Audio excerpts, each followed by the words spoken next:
are paying almost $10,000 a year on childcare costs. And in my state, almost $13,000. And this is at a time where we have a affordability crisis, where people are paying too much for food, for milk, for gas, for chicken, bacon, and then they're having over $1,000 a month on childcare. And then at the same time, you've got the childcare providers not being paid well. So you've got it fleecing working class and middle class families, and then the people who are providing the childcare aren't being well compensated. So obviously the system that we have doesn't work. It's hurting working class and middle class families. It's not providing a sufficient support for childcare workers, and it is not providing enough quality education and care at a time in a child's life that they most needed, as James Heckman, the famous Nobel laureate from Chicago, has shown.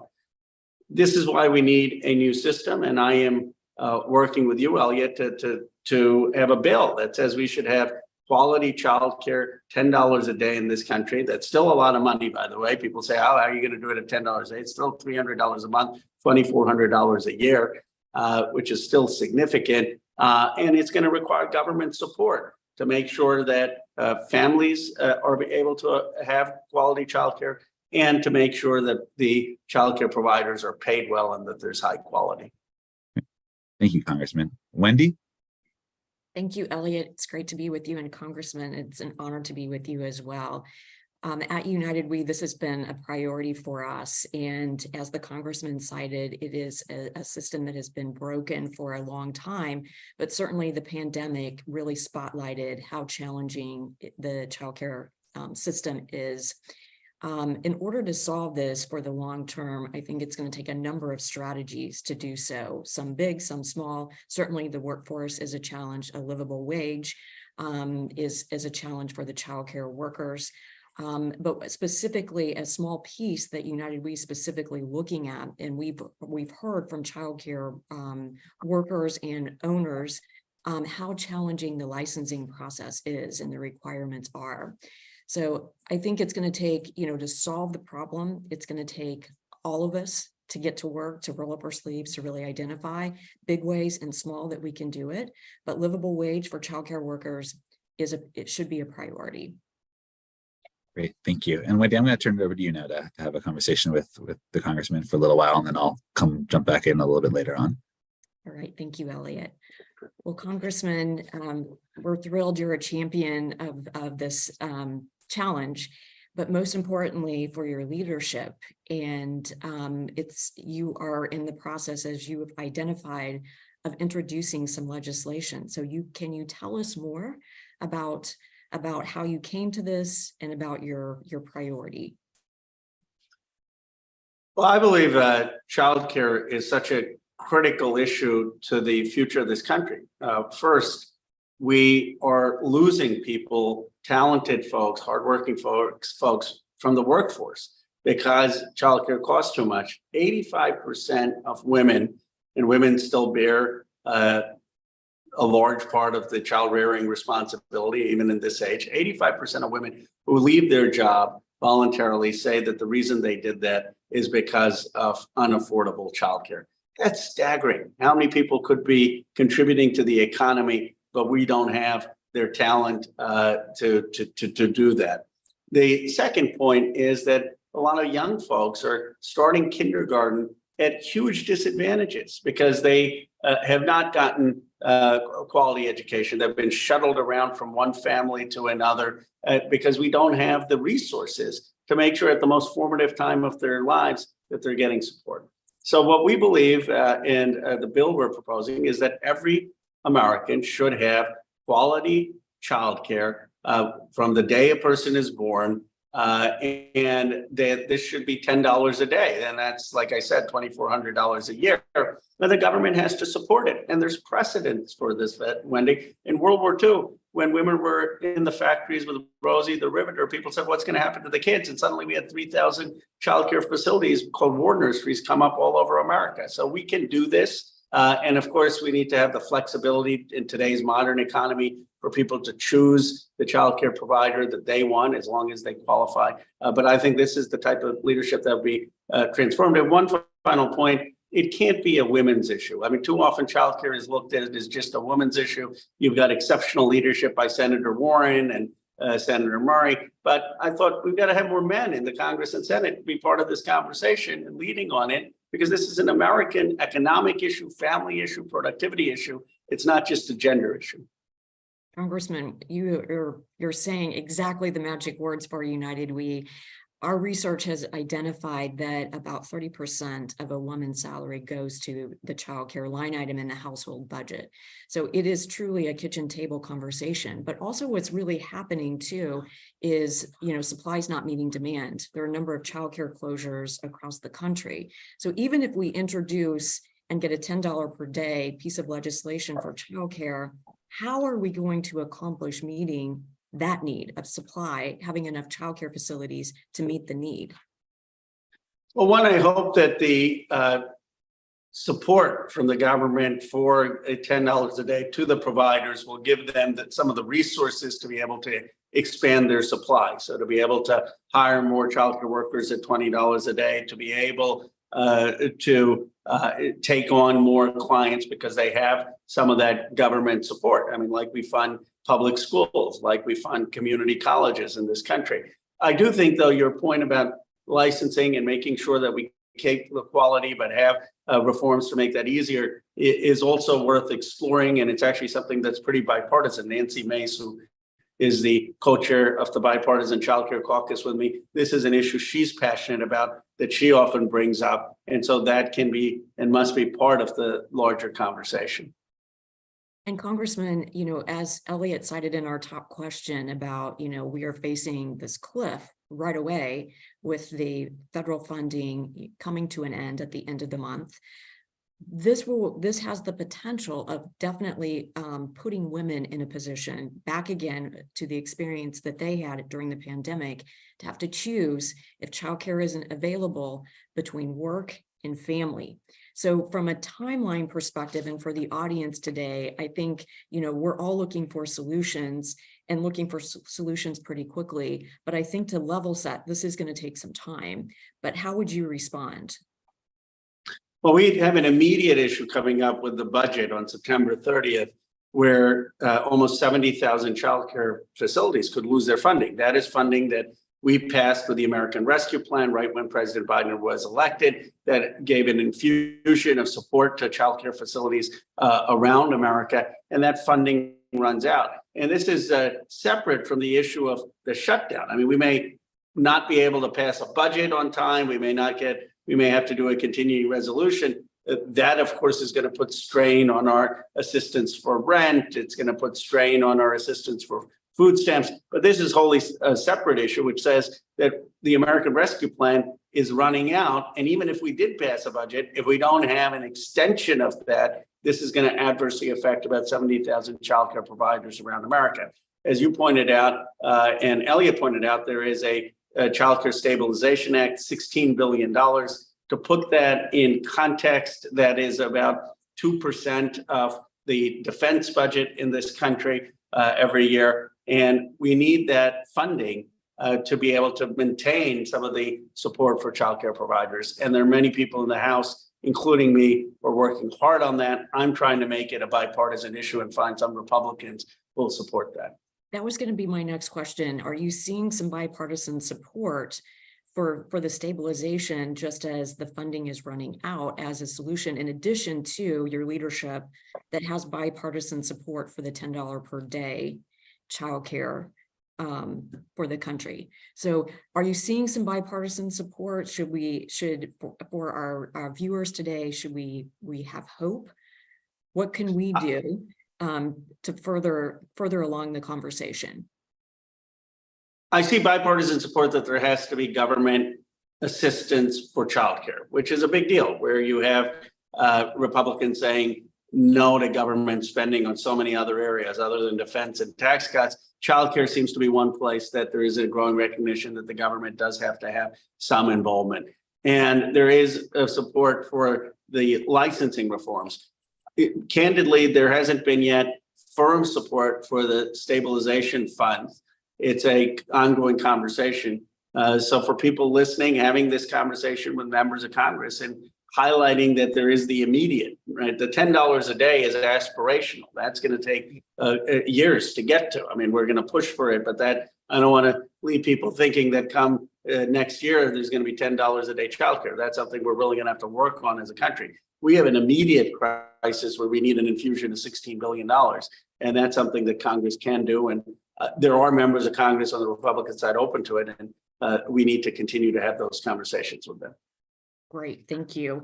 So, part of the solution that we're hearing, especially as we've been focus grouping, talking with women and men across the Midwest and beyond, is the need for a paid family leave policy. And the United States is one of the only industrialized countries in the world that doesn't have a paid family leave policy in place. As we are facing this cliff and looking at some solutions as a potential to keep especially women in the labor force, participating, could there be some conversation around a national paid family leave policy? Absolutely. I mean, it is just common sense and basic humanity. I mean, people say, Ro, do you work hard? Do you have long hours? I say, yeah, I do actually as a member of Congress, but I have total flexibility. If tomorrow there is something that happens in my life, in my family, where I need to be there, I can. And that is not the situation for the vast majority of Americans in jobs today. It is in our office because we've created that, but why can't we have someone, if they need to go to the doctor's office, if their kid has some issue at school and you get one of those texts that, your kid's had a bee bite or you have a bee sting or there's some issue that you've got to go see, why can't you take that time off and be paid? I mean, that's what we're talking about with paid family leave. The ability to schedule doctor's appointments, to be there when your family needs some assistance, to be able to be present in the needs of your basic kids and parents or elderly, especially if they're elderly or spouse. And we passed it in the House twice. We've got to get the momentum in the Senate, but it is just embarrassing that we don't have that passed. Great. Appreciate your leadership on that. Have one final question and then back to you, Elliot. Congressman, why is childcare an issue that everyone should care about? The most basic point is this is the most formative time of young Americans' lives. And we want Americans, when they hit kindergarten, to have had the best chance for success in the future, to be well nourished, to have had good education, to have had love and care. We know from Henkman's work that age actually is predictive of whether people will go on to succeed in college, whether they'll have successful careers in the vocational trades, whether they will have good family lives, whether they'll be good parents themselves, whether they will be contributing positively to American society. So this is an investment that all of us should make. It also will be good for families. It causes so much stress on families to have this, and it's going to help bring talented people into the workforce. I mean, we've made huge strides in gender equality and having more women often graduating from college or graduating from professional schools. But if the reality is that they still have the vast majority of the child rearing responsibilities, then they are getting all of this education and they don't have the choice often whether to contribute. We want to respect the choice. I have tremendous admiration for people who choose that they want to be full-time parents.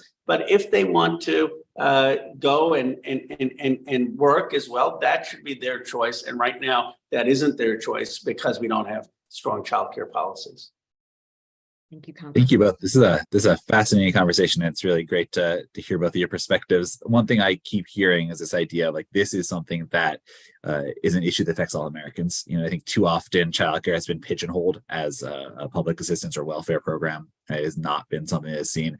We treat the first 5 years of life radically differently than we treat the next 12 to 13 years of life once kids hit the age of entering public schools. One thing I'm curious about, and you've both touched on this a little bit, there's certainly an inarguable economic case for good childcare policy. There's an inarguable child development case for a good childcare policy. You've touched on this idea of the stress it causes on families, on the effects it has broadly on families' ability to thrive. And I was wondering if you could talk a little bit more about that, because sometimes I feel like we get a little too narrowly focused just on the child, and we miss kind of the bigger ripple effects it can have on families' ability to function the way that they want to. So, Congressman, can you talk a little bit about that? And then Wendy, I'd also love to hear your thoughts about that. Well, it causes stress for family members because often there can be arguments about who has the responsibility for raising a child, who has to compromise their career. It can cause stress in terms of someone having to leave their job to do so, and often limits the possibility of people to move because they're looking at staying with relatives, and so they don't get to take advantage of opportunities. And then if the childcare isn't good or isn't high quality, or if people are being shuttled around, then that creates guilt in the family in terms of doing the best for their kids. So it's a situation that really is hurting the American family. And Elliot, I would just add that what we're hearing from families, they are putting on hold actually family planning because childcare is such a shortage and such a challenge. And it's not uncommon that families are putting down non-refundable deposits on a number of childcare facilities, hoping that they will get childcare, or are putting it down a year in advance before they even start to try to have a family. So we are seeing birth rates drop, which then creates ripple effects for America, for our economy, contributions to Social Security. So we must tackle this and encourage people who want to start a family to have that opportunity. That really resonates with me. I think it's so much about family freedom. I know someone within the childcare sector who puts a couple's names on the childcare waiting list as a wedding present, because it's like, this is not, again, it's not irrational. It's not the way. The writer Annie Lowry has a quote, and I just love it. She says, the math does not work. The math will never work. No country in the world makes it work without substantial government intervention. And I think that's so true. I wanted to go back to the question of choice that you brought up, Congressman Khanna. A lot of times, our colleagues on the other side of the right side of the political aisle will bring up that as their main kind of argument, that this is it's kind of coercing mothers or parents to not take care of their own young children, right? Like that we're prioritizing, those of us in the childcare sector are prioritizing, formal kinds of childcare centers. That's often the first argument I hear lobbed against why there shouldn't be a big public investment in childcare. So could you respond, to those arguments, and talk a little bit more when you talk about making sure that there's the childcare policy ensures there's good parental choice?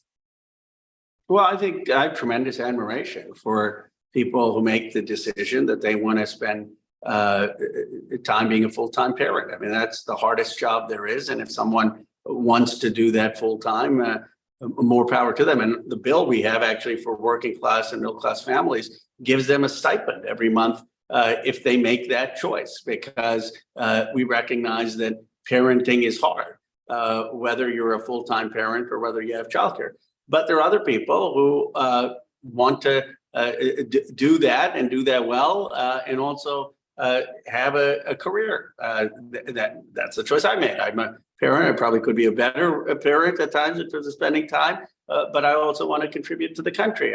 People want to follow their passion, and they should have that choice. And right now, too many people, particularly women, because it's still a gendered society in terms of who has the vast majority of child rearing responsibility, don't have that choice. They can't make that choice. To me, the feminist movement, as I understand it, was all about empowering women to have choice. It wasn't telling them, okay, you've got to go work 60 or 70-hour weeks. It was saying, if that's what you want to do, you can do that. If you want to be a stay-at-home mom, you can do that. But certainly, society shouldn't tell you what you have to do. And that's what the bill is about. Wendy, any thoughts on that? I would just add, I definitely think the legislation is extremely thoughtful, progressive, forward thinking. I think in the interim, to keep women in the labor force, you're starting to hear more and more conversation with the corporate, public, private sector jumping in, corporations wanting to retain the women employees and looking at solutions. For example, we're putting a childcare facility on site at the business location to be able for employees to be able to have that opportunity. That's not a one size fits all for every organization, but you're starting to see some creativity. So I think the public-private partnership is elevating, being a part of the conversation, and that's the right thing to do. It's going to take all of us to be able to solve this, but to keep women in the labor force in the most immediate time frame, we are going to need some solutions, innovative solutions like that. I completely agree with that, Wendy. And, in Silicon Valley, they've done that tremendously. I mean, because these companies recognize the talent, Google and Apple and Facebook and Meta, Tesla, of women in their company. I think the challenge is, while we need more public-private partnerships, it shouldn't take trillion-dollar market cap companies to be providing that. I mean, if you were a software engineer and you work at Google, great. But if you happen to be in my district, a bus driver or a janitor in the working class, or a professional as a dental hygienist or other jobs that aren't in the corporate world and in tech, it's much harder. And so I think we have to look at those partnerships, encourage them, but then also think about how we get the broader society to participate in things that, in my view, the tech sector, it does well for at least its professionals. One of the things, Elliot, we've been working on is a corporate tax credit, more at the state level, but it's encouragement for the on-site facility and or a stipend back to employees to help offset the cost of childcare. So again, I think there's some creative solutions that if we all start getting around the table, we can come up with. Yeah. Absolutely. And I appreciate this is, I think, a very live conversation. I mean, I've written several times, I sort of side on, I think, again, as a short-term stopgap that's okay. But exactly this idea of corporations to be contributing via taxation, right? Like via other means is probably the way we roll that up and provide it universally. To Congressman's point, we don't want it to be inequitably distributed, and we also don't want job lock like we see with our health insurance system being run through employers. But I think it's a really good and important conversation, and I appreciate that the corporations increasingly do understand that this is an important part of their bottom line. The last question before I sort of to wrap on the Congressman, because I know you have to get going. Both of you have had focuses on entrepreneurship. That's one of the things your organization looks at, Wendy, and then obviously Congressman, like you're in one of the hubs of American innovation. So can you talk about the relationship between childcare and entrepreneurship and innovation? And we can start with you. Well, if you talk to many business leaders and entrepreneurs, they'll tell you that one of the biggest obstacles for them was healthcare. So there was a failure or a fear of leaving their job because what health coverage would they have, and just enough savings. I mean, this is why there's a myth in Silicon Valley that everyone's in their 20s who creates companies. Usually they're in their 30s, late 30s or 40s, because they've had to save something and have a family. And then if you talk to particularly women entrepreneurs, they'll tell you childcare is a huge burden to becoming an entrepreneur. And when you look at the statistics, less than 1 or 2% of venture capital money going to women founders, even a smaller percentage going to Black and Latina women founders. I can't help but think childcare is one of the explanations. It's not the only explanation. Of course, there are a lot of reasons for gender inequality in the Valley that we have to tackle, but certainly childcare skews that picture and makes it much harder to have female entrepreneurs. So, Elliot, in addition to women struggling to have access to capital to start businesses, which is harder for women than it is for men, the childcare challenge, as Congressman cited, is top of mind. But it's been really interesting to have conversations post-pandemic. So during the pandemic, a lot of women, when they were working remotely, kind of hit the pause button, started to think a little bit more about entrepreneurship, but entrepreneurship in a different way, to either start a small business and have an online business, but as a solution to the childcare problem. They were viewing it as an opportunity. If I launched a business, I'd have flexibility. I could work from home. I could have my online business. as a way to solve the problem and still contribute to the household income. So it's interesting where women are, thinking about entrepreneurship, launching new businesses, but the reason why. But certainly we know that childcare is a challenge for them as a business owner, but they're constantly thinking about childcare for their employees too. Great. And then, Congressman, I'm going to give you one last question and I'll let you go. So you talk often about new economic patriotism, and you talk a lot about worker dignity. So could you just, again, where does childcare fit into your broader vision for America?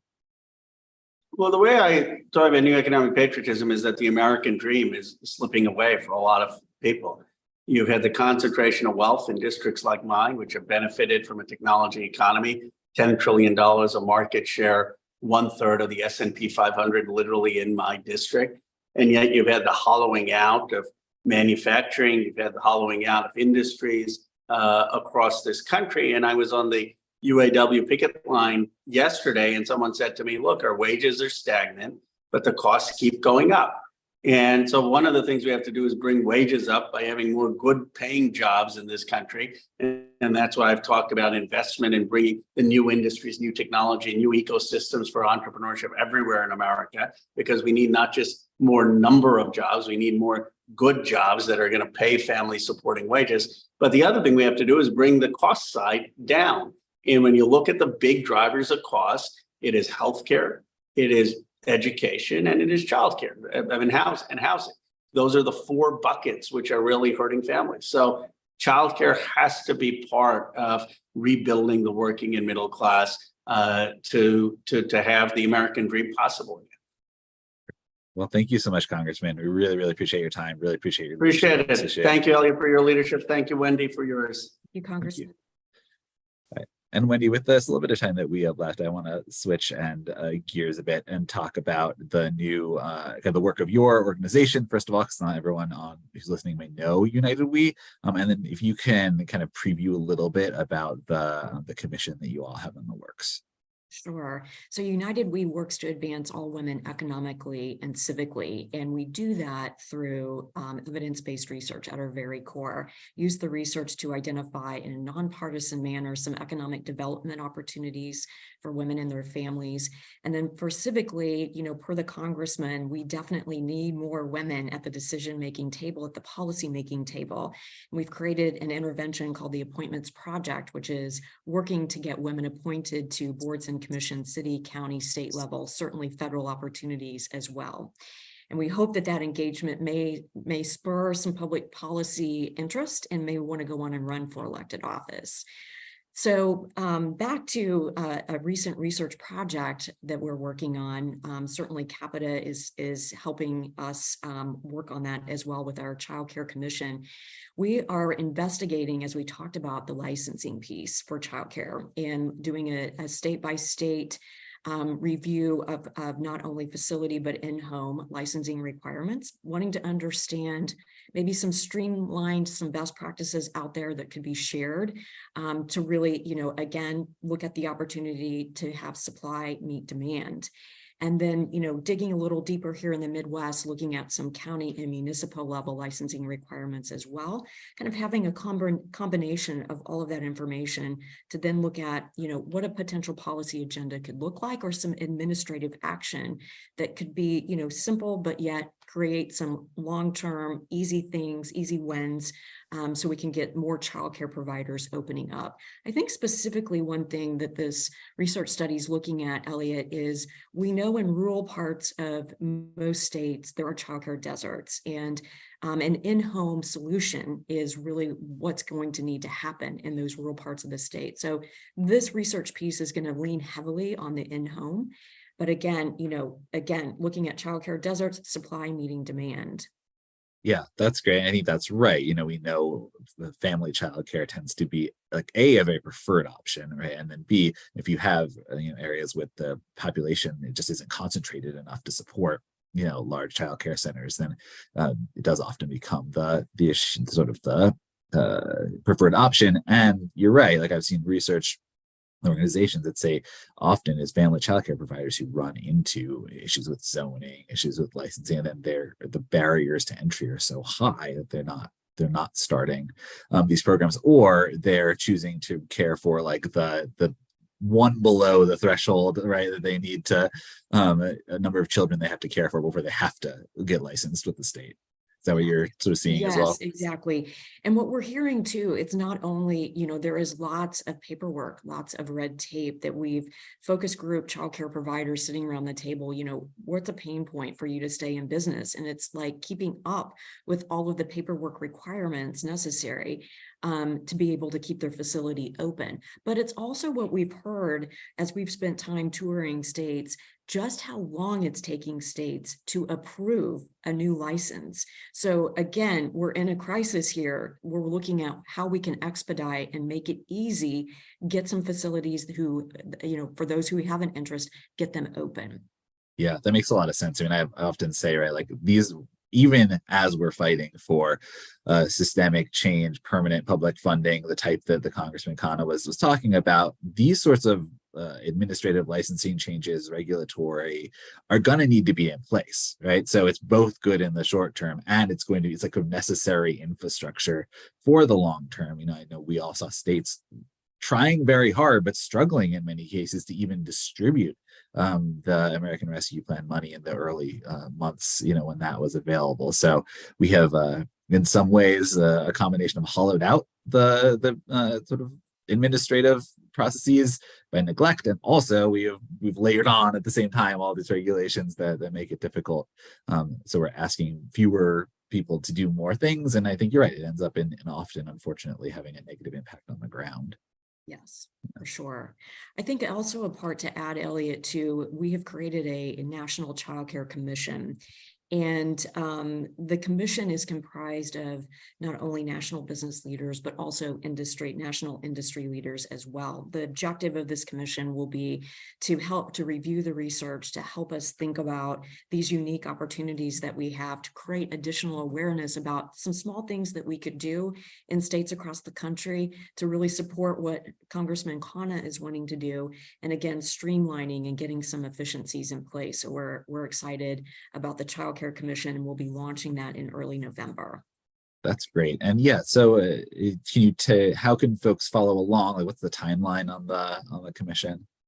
So the commission will be convening for the first time, as I mentioned, in early November, and you can certainly access and follow us through our social media channels, but certainly we hope to have the research available far and wide for anybody's use, and that will be available and live on our website at united-we.org. So keep checking, stay tuned, follow us on our social media, and you can learn more. I would just also add, Elliot, one additional component of this research piece is doing a national survey of women business owners. To the point of our conversation with Congressman Khanna, we are really wanting to understand the challenge that childcare is facing women business owners across the country. And again, to have that clear understanding of them personally, but also for their employees, that information will also be incorporated, shared with the commission to be able to look at additional strategies, again, to spur some additional entrepreneurship for women across the country. That's great. I follow along with lots of different pieces of childcare work, and this is, I think, a unique contribution to the sector, and that's going to be really useful. So I'm looking forward to following along. Well, great. And I'll give you the last word. Is there anything else you want to talk about? I also know you have, to get going here shortly. So any closing thoughts that you wanted to share? Well, I really enjoyed the conversation with Congressman Khanna, and I think, a key takeaway that he really, hopefully inspired our audience is that we need to communicate with our legislative leaders, about the most immediate need of keeping childcare open. Again, the funds are running out at the end of September, but a call to action. Let's be in communication and really encourage our leadership to be supportive of the additional funding needed in this interim while we come up with some creative solutions like what Congressman Khanna is proposing on the $10 per day childcare. But I think that's a key thing that I really hope our viewers participate in. Yes, I agree. I think all the other thing I'm very concerned about, in addition, I think, to the closures, is fee increases coming first, right? Like, this is something that we've seen over and over again in the surveys of providers. Is some of them are going to say, like, I can't keep thy lights on. So I'm just going to close. But many of them, their first step is going to say, I'm going to try to make up for the gap that's left by the pandemic relief funding by raising fees on parents. Not because they want to, is the last thing most of them want to do. But again, if the option is that or not provide care at all. And so that's my other concern as well, is that we're going to see it at a time, the Congressman was talking about, right? Like families are already suffering under high cost burden in lots of different ways. I think a fee hike on childcare is about the last thing that the doctor ordered. So I agree with you. I hope that everyone is able to hold both things, that we need an immediate temporary stabilization and we need to be pushing for permanent solution, so we're not just back at the cliff when any temporary measures expire. Exactly. Thank you, Elliot. Yeah, thank you, Wendy, so much. Thank you for your work. We look forward to following along with the commission, and to everyone who's joined us, thank you for your time. We look forward to having future conversations.